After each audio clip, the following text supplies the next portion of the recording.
At breakfast, my son asked, "Mom, should I tell Dad about last night?" What happened next shattered everything. The spoon in my hand froze halfway to my mouth. My son's voice was innocent, almost cheerful, like he was asking if he could go outside to play or have another waffle. "Mom, should I tell Dad about last night?" But the words hit me like a truck, like a physical blow, like the ground disappearing beneath my feet. Across the table, my wife's hand jerked. She knocked over her orange juice. The glass tipped, orange liquid spreading across the white tablecloth, dripping onto the floor. Her face went pale, actually pale, color draining in real time. "Eat your breakfast," she said quickly, voice shaking, high-pitched, panicked. "Just eat. We'll talk later." I didn't say a word, didn't move, just sat there with my spoon suspended in air. I just watched her, really watched her, saw the fear in her eyes, saw the guilt, saw everything I'd been pretending not to see for months. And in that moment, something inside me went cold, went dead, went numb. For months, 6 months, maybe 7, I'd been telling myself I was imagining things, that I was paranoid, that I was being crazy. The late-night work meetings that started happening every Thursday, always Thursday, never any other day. The sudden password lock on her phone. After 8 years of marriage, after never caring before, suddenly privacy mattered. The way she smelled different when she came home, not like her usual perfume, like someone else's cologne. Masculine, unfamiliar, wrong. The way she'd stopped looking at me during conversations, stopped touching me, stopped laughing at my jokes, stopped everything that made us us. But last night changed everything. Last night, I stopped pretending, stopped lying to myself, stopped hoping I was wrong. Last night, while she thought I was out of town for work, a business trip to Denver, I'd told her about for weeks, I sat in the dark living room of our house, waiting, watching, not moving, watching the feed from the camera I'd hidden by the back door 3 weeks ago. Tiny camera, wireless, motion activated, ordered it on Amazon, installed it myself. I saw the headlights pull into our driveway at 9:47 p.m., saw her car, our silver Honda, the one I made payments on, saw her step out, not alone, passenger door opening, a man getting out, and I saw his arm go around her waist as they walked to the door, saw her lean into him, saw her laugh, that laugh, the one that used to be just for me, saw them slip into the house through the back door, the door 15 feet from where I was sitting, in complete darkness. I watched them kiss in my kitchen, under the lights I'd installed, on the floor I'd refinished, in the house I'd bought for our family. Long kiss, deep kiss, hands in hair, bodies pressed together, before they disappeared down the hall, toward our bedroom, the bedroom where I slept, where our son had been conceived, where we'd built a life. I didn't sleep a single minute that night, just sat there, in the dark, watching the clock, waiting for morning, planning. Now, in the harsh morning light, my 7-year-old son had just confirmed everything, had just blown open the lie, had just exposed the truth she'd been hiding. My wife Lisa couldn't even look at me now, staring at her plate, at the spilled orange juice, at anything but my face. I stood up slowly, chair scraping loud against the tile floor, sound echoing in the suddenly silent kitchen. My son Tyler blinked at me, confused by the tension, by the silence, by whatever he was sensing, milk dribbling down his chin, 7 years old, innocent, unaware. Lisa finally spoke, voice thin, barely audible. "It's not what you think. Whatever he meant. It's not." I didn't answer, didn't respond, didn't engage. I walked to the counter, picked up my phone, opened the video app, hit play. The sound of her laugh, the one that used to be just for me, filled the kitchen, crystal clear, unmistakable. Her voice, her words, "I've missed you so much." She reached across the table, fast, desperate, like she could grab the phone before Tyler saw, before the evidence became real. "Don't. Go get ready for school, buddy," I said gently, eyes never leaving hers, voice calm, controlled. "Brush your teeth, get your backpack." Tyler hesitated, looking between us, sensing something wrong, something bad. "But Dad, now please." He obeyed, sliding off his chair, walking slowly toward the stairs, looking back once, confused, scared. When I heard his footsteps on the stairs, when I heard his bedroom door close, Lisa finally dropped the act, dropped the pretense, dropped the mask. "It was a mistake," she whispered, tears starting, voice breaking. "Just once. It didn't mean anything. I swear, it was stupid. I was confused. But I'd seen the video, the way she looked at him, the way she touched him, the way she smiled, the same way she used to look at me when we were dating, when we were falling in love, when we first got married." I leaned on the counter, trying to keep my voice steady, trying not to scream, trying not to break down. "How many Thursday nights have been a mistake?" She opened her mouth, but no words came out, just air, just silence. That silence told me everything, more than any confession, more than any admission. That silence was the truth. I walked past her, didn't touch her, didn't look at her, went to the bedroom, our bedroom, started packing a bag. Not for me. me, for her, I wasn't leaving. This was my house, my home,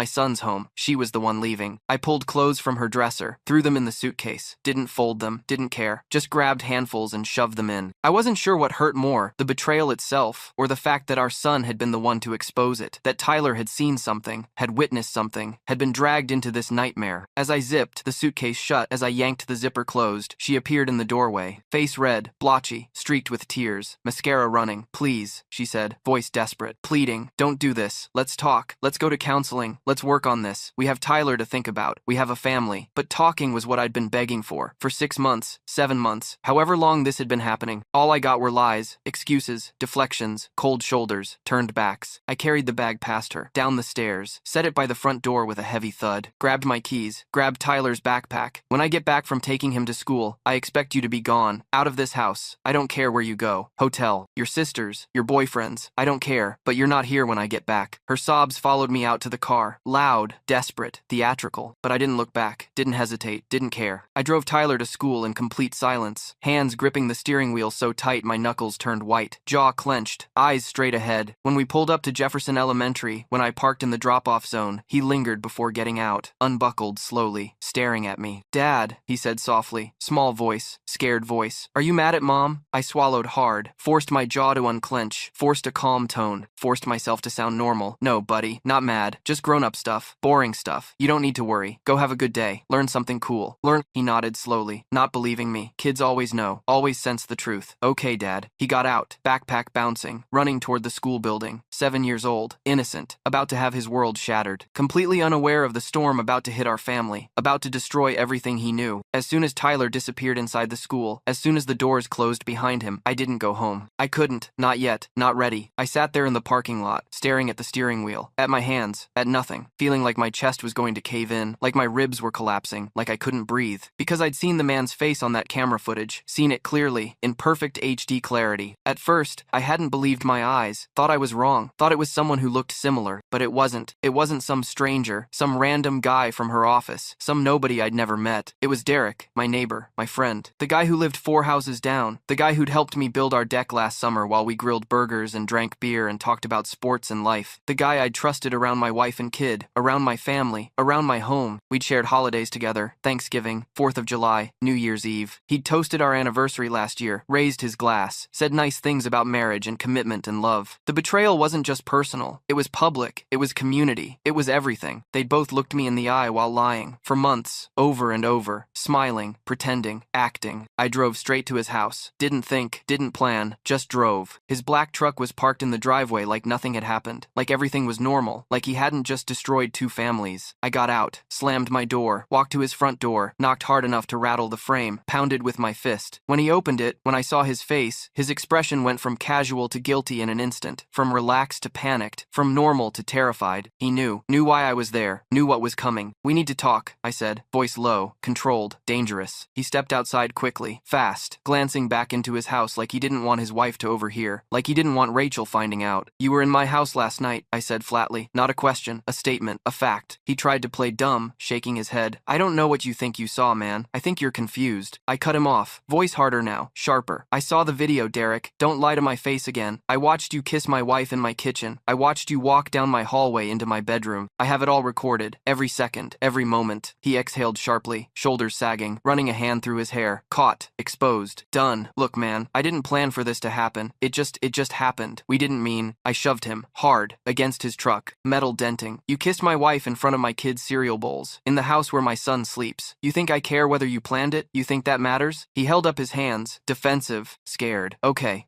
you're right. I'm sorry. It wasn't just once. We've been seeing each other for a few months, since summer, maybe longer. The calm way he said it, the casual admission made me want to put him through the windshield, made me want to destroy him, but I didn't hit him, didn't lose control, stepped back instead, breathing hard, fists clenched. You're going to tell Rachel, I said finally, voice cold. Final. You're going to tell your wife today, before I do, and if you don't, if I have to tell her, I'll show her the video myself. Every second of it. His eyes widened, actually widened. Wait, what? You can't, today, by noon, or I come back with my laptop. He nodded slowly, realizing I wasn't bluffing, realizing this was real. Fine, I'll tell her, I'll do it. I turned and walked away, back to my car, left him standing there, broken, exposed, terrified. When I got home, Lisa was sitting on the couch, waiting, suitcase still by the door where I'd left it, face blotchy from crying, eyes red, makeup destroyed. She looked up when I walked in, hopeful, desperate. Did you take him to school? Is he okay? I nodded but didn't sit down, didn't get comfortable. Yes, and I talked to Derek. Her face transformed, eyes widening, color draining. You what? I talked to him, your boyfriend. Had a nice conversation in his driveway. She flinched like I'd slapped her, like I'd hit her. He's telling Rachel today, before noon, and when he does, this whole thing is going to explode. Everyone's going to know. The whole neighborhood, Tyler's school, your family, everyone. I hope you're ready for that. She covered her face with her hands, sobbed, loud, dramatic. You're destroying everything. Our family, our life. Tyler, I didn't destroy anything, I said coldly, ice in my voice. You did. When you brought him into our home, into our bed, you destroyed this. An hour later, 10:47 a.m., there was a knock on the door, loud, urgent, aggressive. I opened it. Rachel stood there, Derek's wife, pale, shaking, eyes red from crying. He told me, she said quietly, voice broken, everything, all of it, the Thursdays, the lies, everything. I nodded. Come in. We sat at my kitchen table, two strangers connected by betrayal, by shared pain, by destruction. How long have you known? She asked. I found out last night, installed a camera a month ago when I started suspecting. I was tired of feeling crazy, tired of being told I was paranoid. She nodded, understanding. You're not crazy. I thought I was losing my mind, thought I was imagining things, but I wasn't. We sat in silence for a while, just breathing, just existing, just processing. Then she pulled out a folded piece of paper from her purse, opened it. I made a list. Every night he came home late, every excuse he gave, every lie. I think it lines up with what you saw. I unfolded it. Read it. 23 dates, 23 Thursdays, 23 lies. More dates than I wanted to believe, more nights than I'd suspected. This wasn't some one-off mistake, some moment of weakness, some accident. This was a routine, a pattern, a relationship, a deliberate choice made over and over. So what now? She asked, voice breaking. What do we do? I'm filing for divorce, I said. Today, this afternoon. I'm not dragging this out, not giving her a chance to manipulate me, to convince me it was nothing. I'm done. She nodded slowly. I think I'm going to leave him too. I think I have to. I can't look at him anymore. That's when I made a decision. I'm going to invite him over, Derek, here, now. She looked at me like I'd lost my mind. What? Why would you do that? Because I want him to see us both sitting here together. Want him to see the damage he caused, the destruction, the pain. Want him to face it, face us, face reality. She hesitated, then nodded, slowly. Okay, I'll stay. Let's do it. I texted him. Come to my house now, both of you. You and Lisa. We need to talk. 10 minutes later, 11:03 a.m., they walked in together. Derek and Lisa, both pale, both scared, both caught. Derek saw Rachel sitting next to me. His face went completely pale, white, ghost white. Sit down, I said, pointing to the chairs across from us. Both of you. They sat slowly, hesitantly, like children, like criminals. Tell her, I said to Derek, looking right at him. Every time, every place, every lie. No more half-truths, no more minimizing, everything. He swallowed hard, Adam's apple bobbing, started talking. At first, vague admissions. It was a mistake. We didn't mean to hurt anyone. It just happened.